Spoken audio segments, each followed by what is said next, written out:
Hello, everyone. Happy Wednesday on the eve of the 2021 NFL season kicking off. My name is Loro Antonio. Welcome to another episode of the Loro Sports Pod and Woodbury University SportsCenter show. With me today is Matt Bridgewater to talk about all that stuff. We got some NBA headlines to talk about as well later on this show, along with baseball stuff as well, what's going on with the Dodgers. So, Matt, how's it going?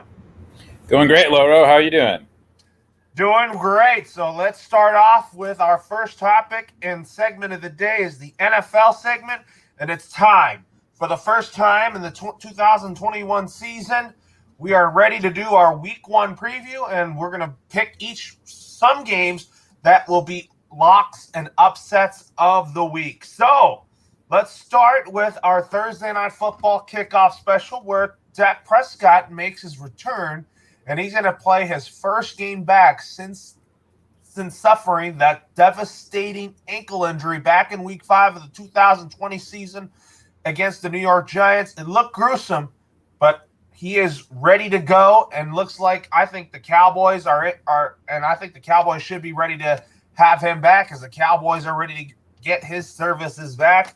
And Tom Brady and the Tampa Bay Buccaneers are ready to repeat. So, with that being said, my pick to win Thursday's kickoff special, I'm going with Tom Brady and the Tampa Bay Buccaneers. What about you, Matt? Yes, me too. It's tough to go against the defending Super Bowl champs at home. They brought everyone back from last year. They're not missing any pieces. They seem to they're going to be able to pick up where they left off, I think. Whereas the Cowboys, like you said, you have a quarterback who sat out basically all of last year, hurt his shoulder over the summer, and I think they're going to be slow to. They're not going to be asking him to air it out a lot. They're going to be having a more, I think, conservative game.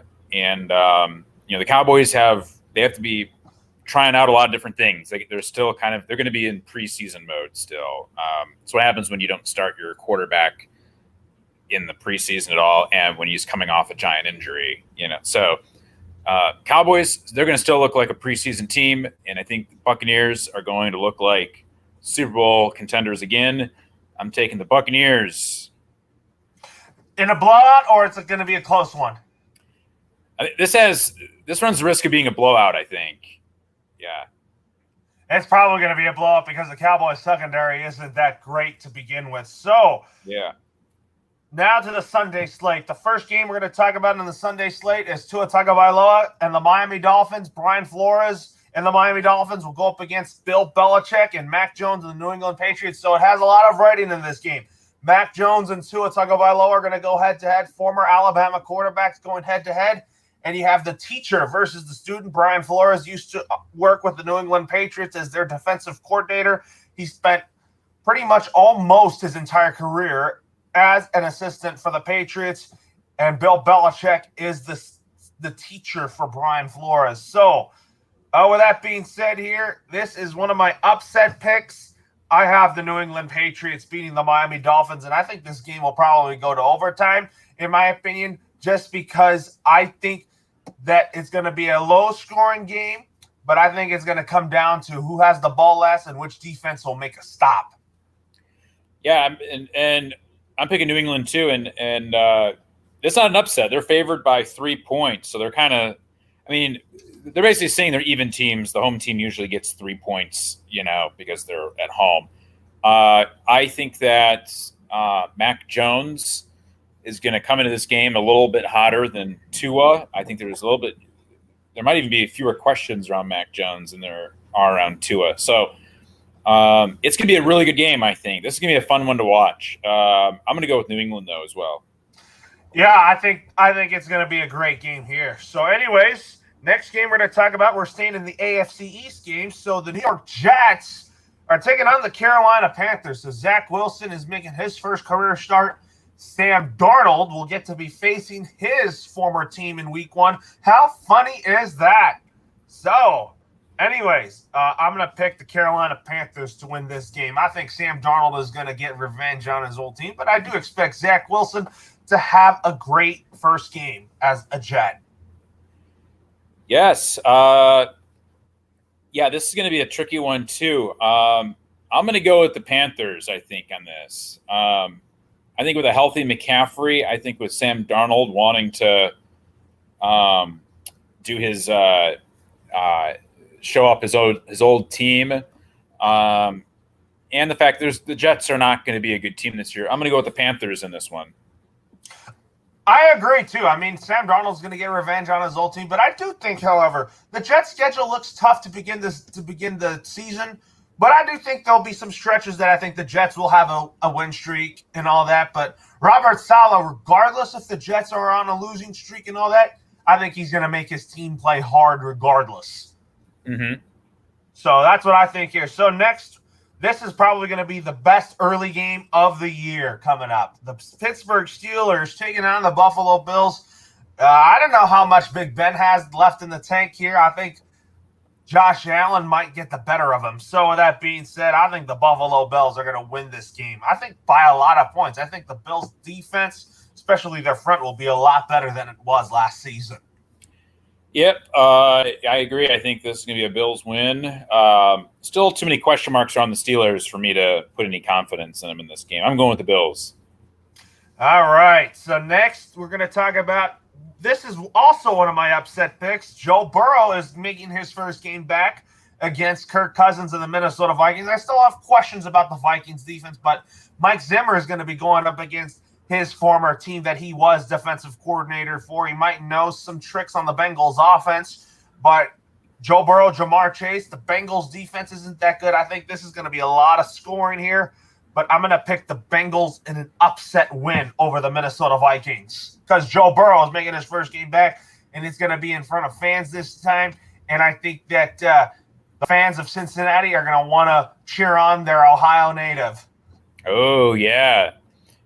This is a tricky one. I like your upset call here. I'm still going to go with the Vikings, but this is definitely, I think this is upset pick territory. I think the problem for me is the Bengals didn't improve their offensive line, and Jamar Chase had a very weak preseason, and I just don't have enough faith to go with the Bengals in this one. But I also want the Vikings just seem like a team that's prone to losing any week.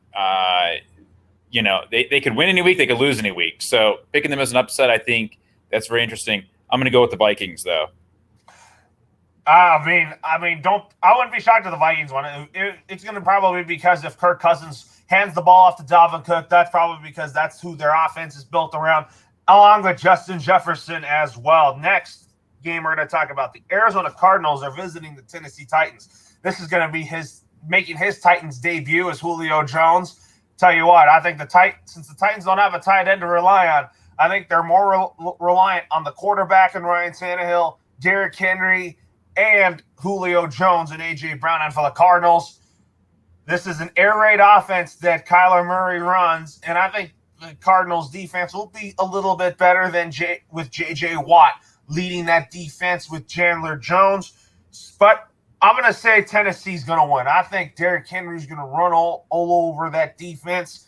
I think Julio Jones is going to be catching the ball downfield, and A.J. Brown's going to be making some plays. Ryan Tannehill's going to have a field day against that Arizona defense.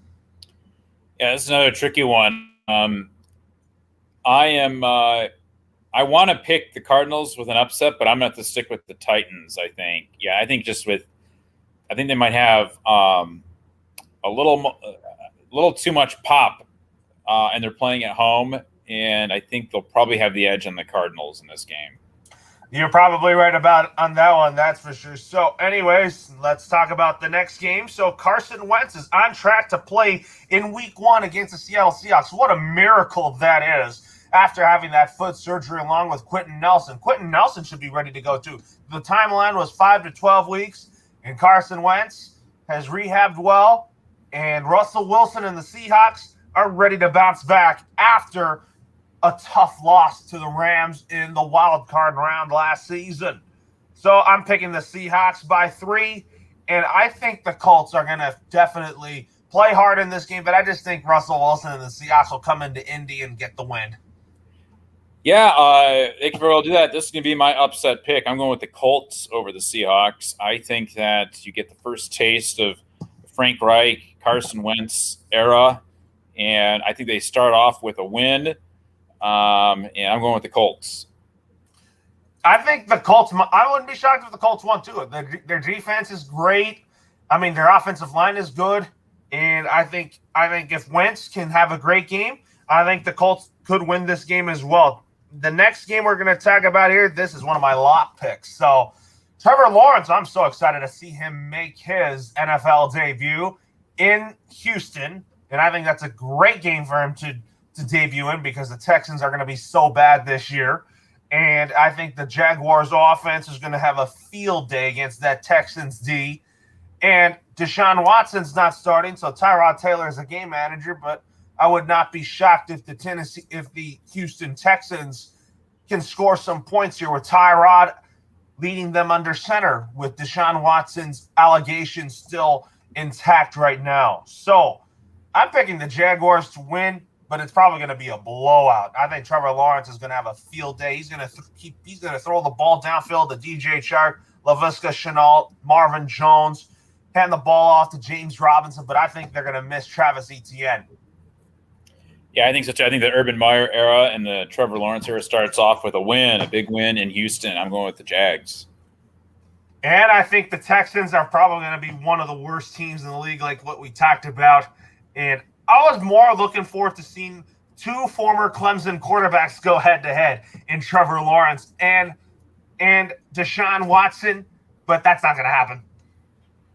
Right. So, anyways, the next game we're going to talk about next, we're going to go to your game next. The San Francisco 49ers are going up against your Detroit Lions. So, Jared Goff is making his Lions debut against a team that he doesn't normally play well against. I think the 49ers defense is going to get to him a lot. But I also think that the Lions may score some points too, because I think their running game is going to be good with DeAndre Swift at running back. I think the receiving core is good. I like Tyrell Williams, but I think at tight end, I think TJ Hawkinson's in for a big, big year this year. And on the Niners side of things, Jimmy Garoppolo is probably going to be starting at quarterback, but at the same time, I think you could see Trey Lance in sub packages too. But I'm picking the San Francisco 49ers to win this game in a blowout. But I think the Lions may score some points either by touchdowns or field goals. Yeah, I think the San Francisco defense is just going to be too overpowering for anything they can put together on offense with Goff and their running back. I forget his name, DeAndre Swift. It's going to be 49ers. They'll win. And, yeah, they're 7.5-point favorites. They're big favorites. They are tied with the Rams being 7.5-point favorites over the Bears. But, of course, the 49ers are on the road as 7.5-point favorites. So, whereas the Rams are home. So, I'm going with the 49ers here. So, you think that are you more excited to see Dan Campbell make his head coaching debut with the Detroit Lions, the team that he played for? Oh, yeah. I think I like Dan Campbell. I think he looks like a really good guy. I think that he is someone who's going to be fun and exciting. I wish him the best, and I wish him success. I hope they get some wins, but I don't think it's going to happen here in week one. Not really in week one. It might happen against a team that maybe against the Bears or the Vikings, but not against Green Bay. I think Dan Campbell's exciting to be ahead. I mean, he was interim head coach of the Dolphins, but I think Dan Campbell is the right man for Detroit over Matt Patricia. Yeah. So now let's talk about you're a season ticket holder of the LA Chargers, but they start the season on the road with the Washington football team. I'm kind of torn about this pick. I think it's going to come down to which defense will make the stop. But I am going to pick the LA Chargers to beat the Washington football team. It could come down to whoever has the ball last and who's going to make the last stop. I think both defenses are good, but don't overlook the Washington football team defense. Yeah, and I'll make a quick caveat here. The Buccaneers are 8-point favorites over the Cowboys, so they are actually the biggest favorites this week, not the 49ers over the Lions. So slight correction there on my part. But yes, getting back to Chargers and football team. This is this is the biggest pick'em game. It's only the Chargers are 1-point favorites. They're on the road. I think that both are going to have really good defenses. I think with the Chargers, you have a new offense being installed there with Joe Lombardi. So they have obviously really talented players on offense with Herbert and Keenan Allen and Austin Eckler. They have a good offensive line, at least with the guys they signed in the offseason and with Rashawn Slater. Some of their backup offensive linemen don't look that great. And with Washington football team, I mean, you have Ron Rivera. He's a great defensive coach. I have to go with the Chargers, though, because the quarterback situation with the football team is just, I don't know, it's not that good. So I think they're going to struggle on offense. And I think you're right. It's going to come down to a final possession. This has a chance to be a very ugly defensive game with just low scoring. And because I think both defenses are going to show up. I think both offenses are going to struggle out of the gate here. But we'll see. So I think it's going to be the Chargers in a low scoring game. But don't underestimate Ryan Fitzpatrick in the fourth quarter, because he can be clutch in fourth quarter plays, Yeah. But I think he's a good quarterback, but he can be interception and turnover savvy. Yep. So next we're going to talk about the Atlanta Falcons taking on the Philadelphia Eagles, and two head coaches are making their debuts. And this is rookie head coaches in Arthur Smith and Nick Sirianni. And I feel like that the Eagles are going to surprise a lot of people. They're probably going to be – a lot of people are underestimating them because everybody thinks Jalen Hurts isn't the real deal. I think Jalen Hurts is the real deal.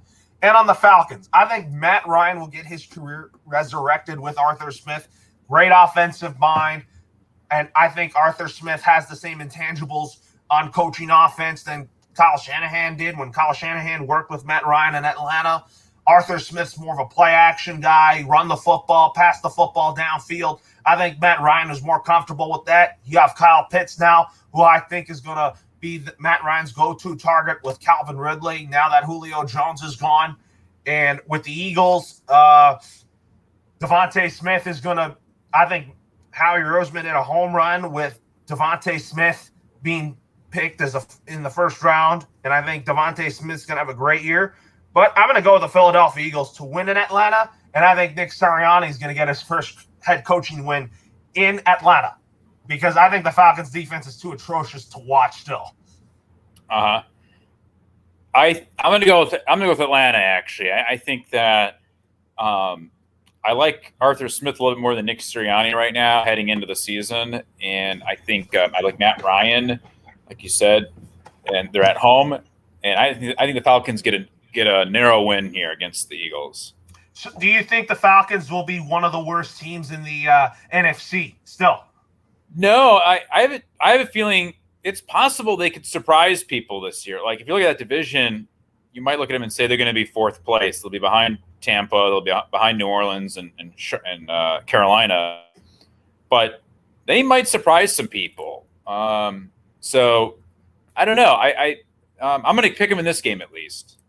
Yeah, I mean, Atlanta's defense isn't that good, but you just like Arthur Smith better than Nick Sirianni at this point. Yeah. So, anyways, let's go to the late games. So, we picked one late game, the Patriots and the Dolphins. The New York Giants are taking on the Denver Broncos at home. And I'll tell you what, I'm so happy that Drew Lock's not the starter. You can officially label him as a bust. So, yep. Teddy Bridgewater gives them the best chance to win football games.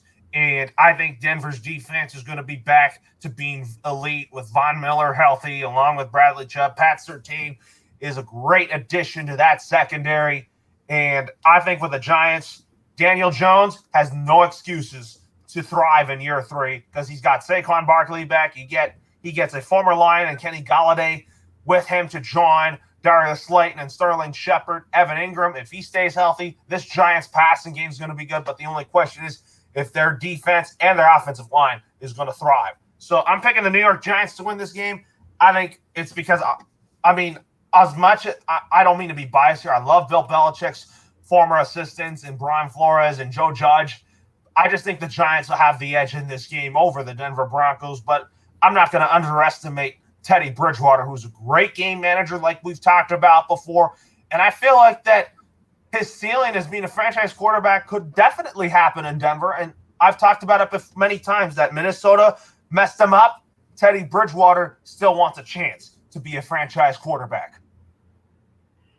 Yeah, I'm going to go with the Broncos in this one. I like them. They're 3-point favorites, but I like them just because I think the Broncos defense is going to be pretty good. And the Giants offensive line did not look good in the preseason at all. And when you have a leaky offensive line and when you're going up against a good defense, I think those teams tend to struggle. So I think the Broncos walk out of MetLife Stadium with a W. And then I'll tell you this thing here. I mean, a lot of people were like, if the Broncos started off 0-3, then Vic Fangio is going to get fired. But you think that if the Broncos win in week 1, that it might save the chances of Vic Fangio not being fired after an 0-3 start. Yep. So now let's talk about the Packers and Saints. So that game's going to be where the Jags play in Jacksonville. Jameis Winston, it's the Jameis Winston show in New Orleans. I think Jameis Winston is turnover savvy, but I feel like that Sean Payton's going to make sure that the Saints compete in games. And I think that the Saints are going to be somewhat of a good team this year, but I don't really see them making the playoffs this year. I mean, I like Taysom Hill, but Taysom Hill's a gadget player, like I talked about many times. I said it before. Taysom Hill is a gadget player that can give you yards. And I think the Saints defense can still be very good, but I'm picking Aaron Rodgers and the Green Bay Packers to beat the Saints. Yes, I think what you're going to see here is I think the Green Bay is a little bit lucky that they got New Orleans in week 1. I think the Packers are going to be in much better shape here in a couple of days than the Saints are. I think it'll take a few weeks for the Saints to find their groove. So I think they're catching a break with the scheduling. The Saints also, remember, it was like 2 years ago or so, they got blown out in week 1 by Tampa Bay. This is before Tom Brady. And so, like, it's possible too the Saints don't come out of the gate very sharp typically. So that on top of transitioning at quarterback, I like the Packers in this one. I think if the Saints don't make it, if Jameis Winston doesn't work out with the Saints, I think they're going to have to draft a quarterback next year. So it's going to be pretty much a wait-and-see mode for the Saints this year. Because I just don't I feel like I would say that Taysom Hill would be their guy going forward, but he's really not. That's why I think Taysom Hill's more of a gadget player. Yep. So anyways, the Packers, that's one of my lock picks, the Packers over the Saints. So this one right here is one of my upset picks. Baker Mayfield and the Cleveland Browns head into Kansas City to take on Patrick Mahomes and the Chiefs. And the Browns are in somewhat of a week 1 drought. They have not won a week 1 game since 2004. The Chiefs, they're one of the favorites to return to the Super Bowl for a 3rd year in a row, but I went out on a limb that they're not going to return to the Super Bowl for a 3rd year in a row because it's hard in today's NFL. And I feel like that any team can do it like the Patriots did it with Brady. Mahomes can definitely do it. I wouldn't be shocked if the Chiefs return for a 3rd year in a row, but it's definitely hard to do it in the NFL. So anyways, this is my upset pick. I'm picking the Cleveland Browns to beat the Kansas City Chiefs in a nail-biter, and I think it's going to be in overtime, and I think that Baker Mayfield gives the ball to Nick Chubb, and Nick Chubb scores the game-winning touchdown on a 1st-and-goal situation. Yeah, I'm going with the Chiefs, too, on this one. I think I'd really like to see the Browns pull an upset here. I think that'd be really fun, and that would just be a great storyline for both teams going forward, but I'm going to stick with the Chiefs. Tough to go against them at home here. You said you're going with Kansas City. I said I was going with Cleveland. Oh, okay. Sorry. All right. Well, that's a gutsy pick. I think it'll be cool if you're right on that. Well, I say that because, the Browns lost to the Chiefs in the divisional round last year, and I bet Cleveland's going to want to get paid back against the Chiefs. I think it's going to be all offense in this game. But it's going to come down to which offense is going to make the biggest, who's going to make the biggest play on offense in this game. So, Anyways, let's go to Sunday Night Football. I am so mad at Matt Nagy. I ripped Matt Nagy on shows all week long because he's starting Andy Dalton over Justin Fields. And I'm like, come on, Nagy. What are you thinking? You were just got rid of Trubisky, and you need to start a quarterback that's ready for the future. And that is Justin Fields. Andy Dalton is old, washed up, and he's more of a backup at this point with Nick Foles, too. Nick Foles is also a good backup. Andy Dalton had some moments last year in Dallas as a backup to Dak Prescott, but Andy Dalton's not a starter anymore. But with the Rams, I'm more excited about Matthew Stafford making his LA Rams debut. And I feel like that the Rams, this is the best chance for them to win a Super Bowl this year with Matthew Stafford under center. I thought Goff had it in him, but there was some dysfunction with Jared Goff and McVay, the reason why the Rams decided to part ways with Jared Goff. Like, I'm not saying that I dislike Goff in the Rams uniform, but I just felt like that the Rams are better off without him just because they're in win now mode with Matthew Stafford. And I think the Rams have a higher ceiling than the Bears. I think the Rams are going to come out with a win. Yeah, this is going to be Rams running away with this one. Yeah, just for all the reasons you mentioned. Yep, I'm going with Rams big. And if you look at it, the Bears defense is going to be great with Khalil Mack leading them. But I think the Bears defense will probably not keep up with the Rams passing game with Stafford. They know Stafford pretty well, but I think Matthew Stafford has the Bears number on Sunday night.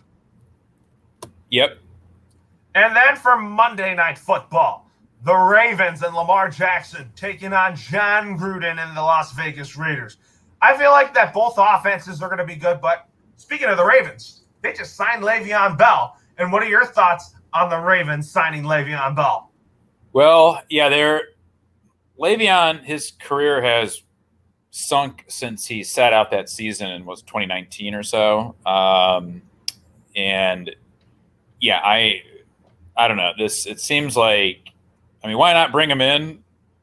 If anyone gets something out of Le'Veon, it's going to be the Ravens and Harbaugh. But I think the Ravens have a run-heavy offense, and with Dobin's injury, I think this is going to hurt them a little bit. I am going with the Raiders in an upset here at home on Monday Night Football as they open up Allegiant Stadium to all their fans for the first time ever. I'm going to pick the Ravens in this one. I think without J.K. Dobbins, it's going to hurt them a little bit. I think Gus Edwards is going to be carrying the ball a lot in this game. He's going to step up big time in the absences of Justice Hill and J.K. Dobbins. The Ravens defense is going to be very good, but I wouldn't be shocked if the Raiders won this game just because it's going to be in front of fans for the first time in Allegiant Stadium, and a lot of these fans in Las Vegas are wanting to see their Raiders get the win in Allegiant. Yep. So, anyways, now with that being said, we will talk about our Week 2 picks next week. We'll recap Week 1 next week on our show. But let's move on to our baseball segment here. The Dodgers lost 2 out of 3 to the Giants. What are your thoughts on that? Was that a series that the Dodgers should have won? I wouldn't say they should have won it, but they I think at times both their hitting and pitching struggled at times. In the second game they looked great. They won 6-1 in that game, but it was a tough series for them. It's tough to win on the road. They are currently 1 game back now, right? Yes, with that win over the Cardinals. They did, however, take the first two games of the series between the St. Louis Cardinals. Albert Pujols homered in his homecoming again against the Cardinals. So, anyways, what was your thoughts on games 1 and 2 for the Dodgers? I mean, Max Scherzer looked great. The Dodgers pitching looked very good yesterday, too. It's going to be another bullpen game for the Dodgers tonight. Yep, they pounded the Cardinals. I think they're playing very well, and Cardinals they're in a tailspin. They've lost 4 in a row. I think they're going to lose 5 in a row tonight. I think so too. They can't really seem to beat this Dodgers team here. So, anyways, for Game 3 tonight, I don't know who's starting, but also Game 4 will be an early morning game. You get to watch some baseball before football begins. So that's definitely a good factor there. So I think the Dodgers will win this series over the Cardinals. And then they got the Padres coming up. And the Padres have been hit and miss lately. Yeah. They need to get it together. They're just they've just been struggling a lot, and they're going to be a one and done. It looks like. I think they'll get the final play. They'll get the final wild card. I think they're going to hang on for that ahead of the Reds and the Phillies and the Mets. But yeah, just a disappointing finish, and it wouldn't surprise me if they end up losing that wild card either. So, but I think they'll still get it. I think so too, but they'll probably lose to the Giants so that the Dodgers and Giants will play each other in the NLDS. So anyways, with that being said, we'll save that topic for another day. Moving on to the NBA segment here. The Lakers just re-signed Rajon Rondo, and then DeAndre Jordan got traded to the Detroit Pistons, and he just got bought out. So both Rajon Rondo and DeAndre Jordan are joining the Lakers. What are your thoughts on this? And do you think the Lakers are loading up here? Well, they're loading up with a lot of old guys. So I don't quite like it, but on the other hand, they're in win now mode, and no other team's going to be selling off younger guys. They don't care about draft picks, so they're going to try to make this work with.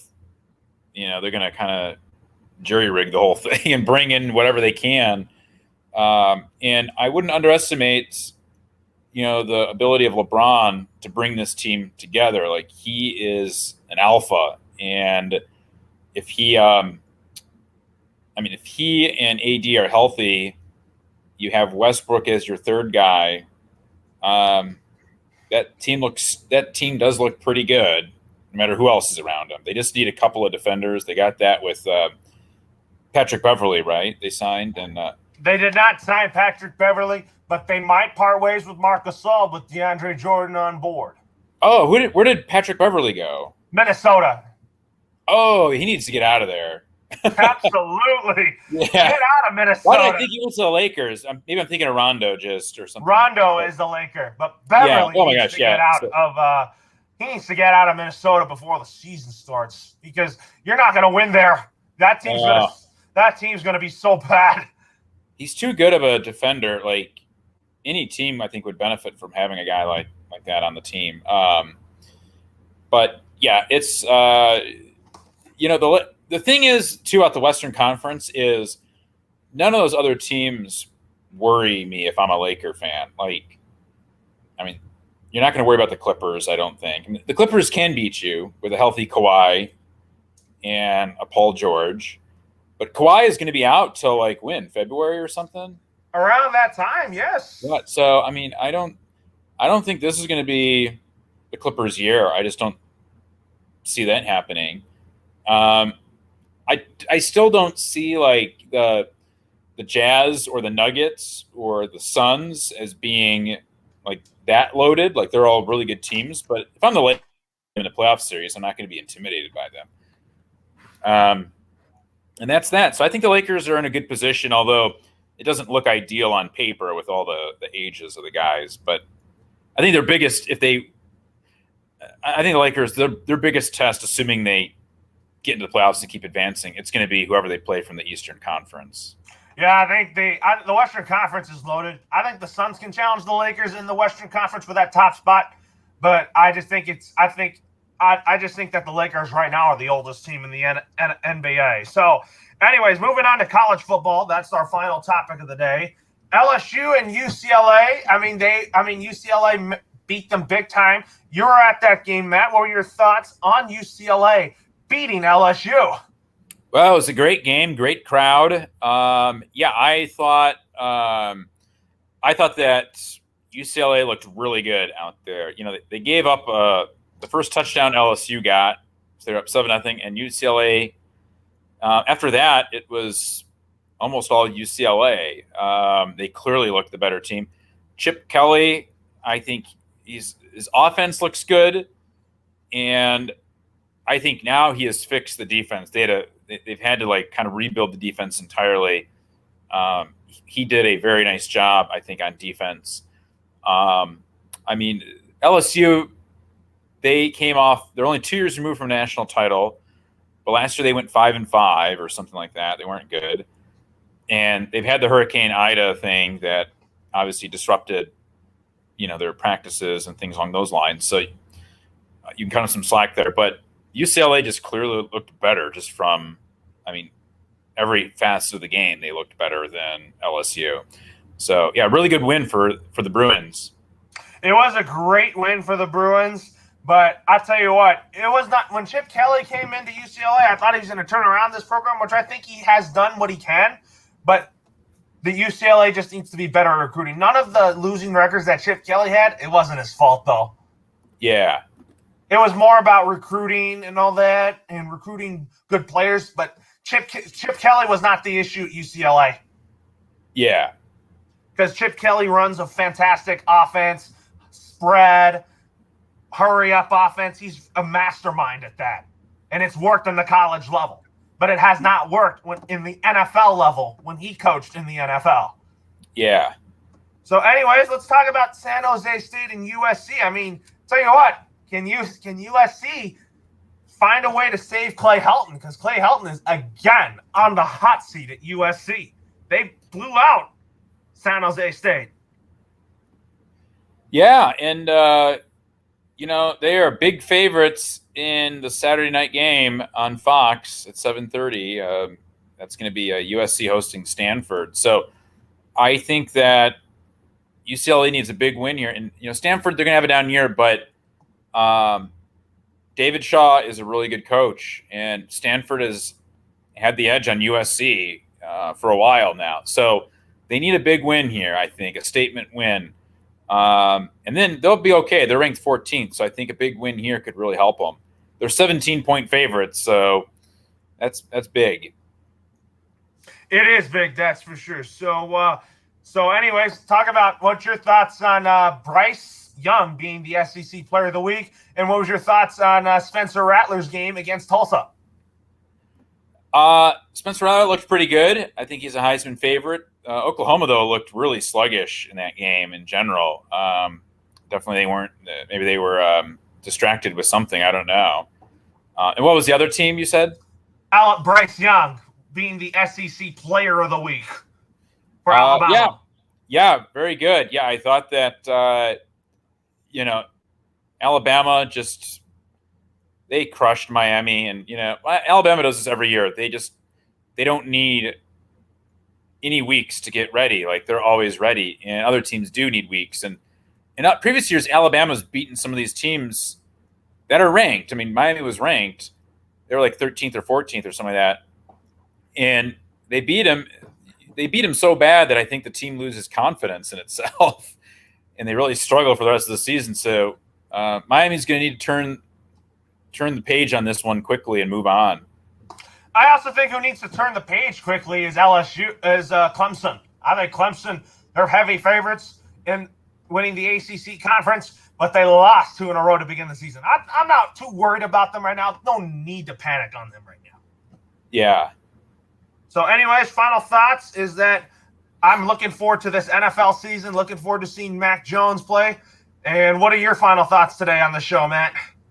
Oh, yeah, I'm looking forward to this. They have a lot of really good games this week, that's for sure. I'm looking forward to all of them. Here in the LA market, if you're tuning in, we are getting, of course, the LA Chargers at Washington. That's the CBS early game. CBS late game, Cleveland at Kansas City. Fox early game, we are getting San Francisco at Detroit. And the Fox late game, Green Bay at New Orleans. That game will be played in Jacksonville. As well. And then, of course, everyone gets the 3 national broadcasts: Thursday Night Football, Sunday Night Football, and Monday Night Football. Which game are you going to watch Sunday? Are you going to watch your Lions play or the Chargers play? I'm going to flip between the two, I think. I'm going to be flipping between the two of them. Just asking here. So anyways, folks, For Matt, Loro signing off for now. We'll see you next week. And also be sure to tune in next Wednesday when myself and Matt will predict week 2 of the 2021 NFL season and more news around sports. Have a great rest of your day, everybody. And Matt, I'll see you next Wednesday. See you next Wednesday.